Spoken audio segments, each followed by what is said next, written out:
Ricardo. O mismatch é o termo em inglês, né, que define incompatibilidade, descasamento entre módulos, né?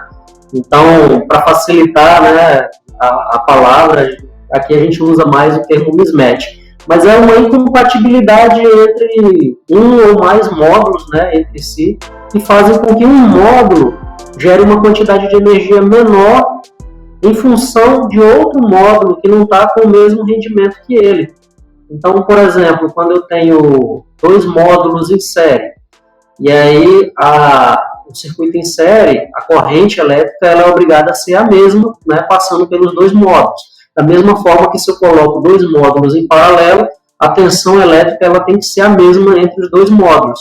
Só que, se eu não tenho essa separação, né, de tensão ou corrente, um módulo ele pode acabar virando um gargalo para o outro. Então, por exemplo, se eu tenho um módulo que ele não é capaz de conduzir uma corrente maior do que X, né, e eu tenho um outro módulo que ele tem a capacidade para conduzir uma corrente maior, esse módulo que ele não tem maior capacidade, ele acaba virando um gargalo, e aí ele acaba levando o outro módulo a produzir menos. Então é como se fosse um gargalo, né? Se fosse, em termos de analisar uma corrente fluindo no condutor, né? Eu tenho um gargalo de corrente, eu não consigo conduzir mais do que um determinado nível de corrente para aquele circuito, né? Isso acontece em circuitos em série, por causa da corrente, e em circuitos em paralelo acontece a mesma coisa, mas para tensão. Legal. João, lembra da escola que a gente fazia aula de matemática e tinha o mais com menos é menos? É mais ou menos isso, né? Se eu tenho um módulo que produz mais e um módulo que produz menos em paralelo, o que vai ficar em um sistema com inversor tradicional vai ser o menos, correto? Ele vai sempre alinhar para menos. A ideia é que quando a gente tem um otimizador de potência ou tem um microinversor, como o SolarEdge ou a P-System, a gente consegue que cada um vá no seu máximo independente, correto? É isso mesmo? Sim, sim. É igual a gente imaginar uma fila de um banco, né? Se eu tenho vários caixas eletrônicos, eu posso fazer várias filas, e aí você vai esvaziando aquelas filas bem mais rápido. Mas quando eu tenho um ponto onde eu deixo essa dinâmica mais lenta, né, aí eu começo a afetar. Então, se eu tenho só um caixa no banco, eu vou ter que fazer uma fila bem maior e aí o atendimento vai ser mais lento. Quase que se fosse, praticamente a mesma coisa, né? Não sei se eu ajudei. É bacana. Agora, me fala uma coisa, o integrador, ele fala muito em instalar um sistema em um telhado que não tem sombreamento. Isso é verdade, João? Isso existe? Sim, sim. Nossa, recentemente, né, não tem nenhuma semana, eu vi uma apresentação, né, que parecia até um crime a pessoa instalar num local que tem sombreamento. É lógico, você tem que buscar, sempre que possível, né, fugir dos sombreamentos. Mas vai ter situações que não tem como fugir do sombreamento, né?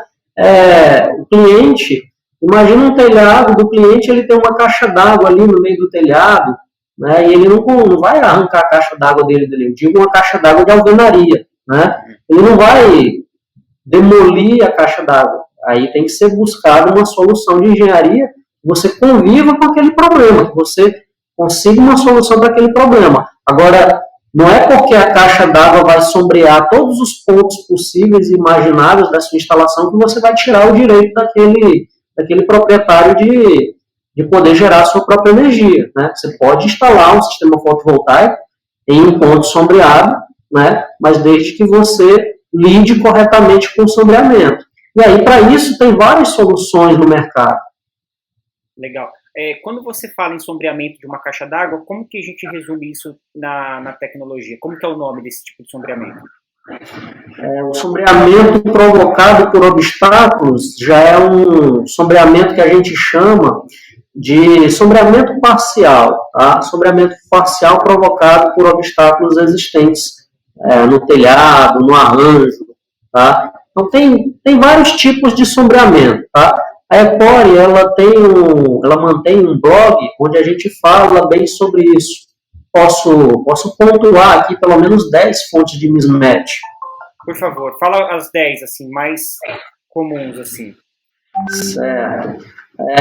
A gente fala de sujeira e poeira, né? Tem literatura que separa sujeira sendo cocô de passarinho, folhas de árvores, né? E poeira como se fossem os particulados sólidos presentes no ar, né? Aquele pozinho mais fino presente na atmosfera. Tem a degradação dos módulos, né? Também provoca mismatch. Essa degradação ela é desigual, ela não é igual para todos os módulos, ela não é uniforme. E se vocês observarem o datasheet dos módulos, vocês vão ver que tem duas garantias. Tem a garantia contra defeitos de fabricação, né, que varia 10, 12 anos, né, e a garantia de desempenho, né, de performance. Normalmente, os fabricantes dão essa garantia para até 25 anos, para um desempenho com uma perda de, no máximo, 20%. E aí, aquele módulo ele vai produzir pelo menos 80% da potência nominal dele daqui a 25 anos. Essa é a garantia de desempenho. Por que eles dão esses 20% aí de cobertura, né, da garantia? Porque os módulos se degradam. É a característica natural dos módulos. Eles vão produzir menos ao longo do tempo. E aí os fabricantes eles dizem, o meu ele só vai degradar até no máximo 20% ao longo dos 25 anos. Então tem isso, degradação, tá? E a degradação ela é desigual. Eu posso ter uma degradação de 2% entre módulos, posso ter de 13%, varia, tá? E aí a gente tem esse tipo de mismatch bem detalhado lá no nosso blog. Tem da tolerância de fabricação, né? Os módulos, eles já na fábrica, eles não saem idênticos, perfeitamente idênticos. Existe uma tolerância de fabricação. Um módulo de 330 watt-pico, ele pode ser 331, 332, né? Então, os fabricantes, eles colocam, inclusive, no datasheet, a tolerância de fabricação, que pode ser de 0 a mais 5%, e tem fabricante que coloca de mais ou menos 3 watts de tolerância de fabricação, ou de 0 a 3 watts de tolerância de fabricação, né? Tá. Tem também danos, né, de transporte que pode causar mismatch, né, um transporte mal feito ou algum dano que ocasionou, né, que ocorreu durante o transporte. E lembrando que os módulos, a gente tem o transporte da fábrica para o porto, lá na China, por exemplo, do porto da China até o porto do Brasil, depois tem o descarregamento nos caminhões, vai para um distribuidor, tem o descarregamento no distribuidor, depois o carregamento para o cliente final, depois o descarregamento no cliente final, a instalação, né? Então tem vários momentos que você pode ocasionar um dano no transporte. Né?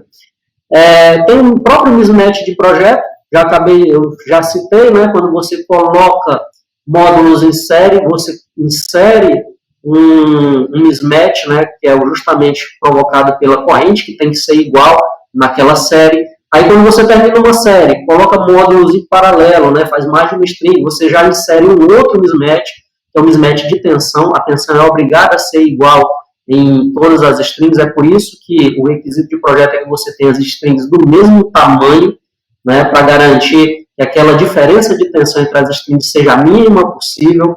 É lógico, no mundo real, no campo, né, ainda assim não vai ser perfeitamente igual, porque a tensão depende também da irradiância. Mas orientação e inclinação diferente, né, você tem que instalar todos na mesma orientação e na inclinação quando eles são ligados no mesmo MPPT.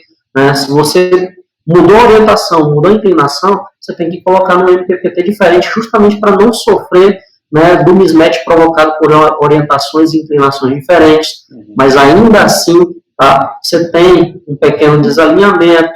Tá? Tem o mismatch por temperatura, né, a tensão nos módulos, a potência nos módulos, ela varia em função da temperatura. E a temperatura nos módulos, ela não é uniforme. Né? No próprio artigo lá da Ecore, a gente vê tem uma imagem que mostra uma termografia de um módulo, um arranjo, que mostra módulos com temperaturas mais baixas, módulos com temperaturas mais elevadas. Quanto mais baixa a temperatura do módulo, mais ele vai gerar. Né? Então, vai ter um gradiente de temperatura no arranjo, tá? que vai que depende, inclusive, da direção dos ventos, né? Os módulos que recebem primeiro uma rajada de vento, eles são mais refrigerados, e aí aquele ar quente, ele vai se deslocando numa determinada direção, né, pelo arranjo. E aí vai ter alguns mismatches que você até consegue controlar. A gente falou de alguns aqui que pode ser controlado, pode ser que não, né? Vegetação, pode ser que o crescimento de uma vegetação ela cause um mismatch, né? Vai provocar um sombreamento, e aí você pode fazer uma poda, isso aí dá para controlar, né? Vai ter o sombreamento parcial provocado por obstáculos, né, no telhado, pode ser um poste, uma sombra da própria linha de transmissão, linha de distribuição, né, pode ser uma antena de TV, a caixa d'água. Tá. Né? Agora, João, só completando aqui, quando a gente fala o sombreamento em telhado, eu posso já instalar esses módulos, né? Então vamos supor que a metragem sempre foi um problema, correto? Para a gente atingir, às vezes, a quantidade de placas que eu preciso colocar em determinado cliente. Então, se eu considerar esse tipo de sombreamento que você está me falando agora, eu posso instalar mesmo considerando que vai ter um poste ali, vai pegar alguma coisa nos módulos durante um período do dia? Sim ou não? Pode instalar sim, não tem nada que impeça, tá? O ideal é você evitar, mas se você não consegue evitar, não é que você vai pegar e você vai deixar de instalar. Principalmente sombreamento que muda durante o dia, né? Às vezes o sombreamento está ali só durante a manhã ou só durante a tarde, né? Não está todo o tempo. Se for um sombreamento que está todo o tempo, né, o dia inteiro, tanto manhã quanto tarde, o ideal é evitar, né? Que aí você não vai ter em nenhum momento um aproveitamento significativo. Mas se é só pela manhã ou pela tarde, né, não custa nada você aproveitar uma parte do dia para gerar. Tá, isso lembrando que com equipamentos que controlam módulo a módulo fazem a diferença, como a P-System e o SolarEdge, né? Porque daí você consegue processar esse gerenciamento, essa absorção de energia separadamente, correto? Exatamente. Agora, aí você tem que considerar a tecnologia. Exato. Eu estou falando isso considerando a tecnologia onde você extrai a potência máxima de módulos, né, módulo por módulo. Se você está com um sistema adicional de string, aí você tem que considerar, pega uma sombra só pela manhã, mas aí essa sombra pela manhã não vai afetar só aquele módulo que está recebendo aquela sombra, ele vai afetar aquele módulo e, consequentemente, vai afetar todos os módulos que estão em série com ele. E aí você tem que pesar isso daí também. Então, no sistema tradicional, quando a gente coloca vários módulos em série ou módulos em paralelo, um módulo vai afetar na produção do outro. E aí eu vou ter uma perda. Né? Mas se cada módulo puder gerar de forma independente, o máximo deles, né, eu vou estar eliminando perdas.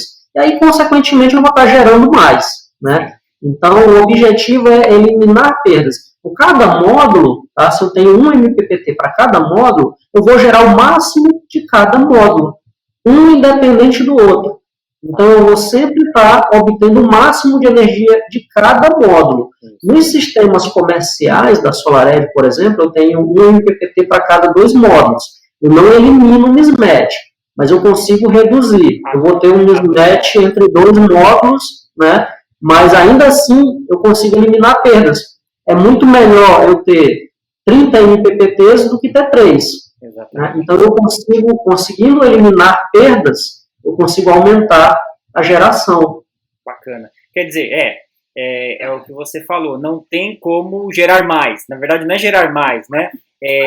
Se você tem um sistema lá com potência instalada de 30 kW pico, você vai gerar o máximo possível em cima dessa potência instalada, né? Você não vai perder. Então, ótimo, legal, João. Acho que esclareceu bem aí o que, o que são os sombreamentos, o que é o mismatch, e fica aqui um próximo assunto para a gente falar em breve com o João, que é o especialista aí da Ecore. João, muito obrigado pela sua presença. Eu que agradeço, Ricardo. Até mais.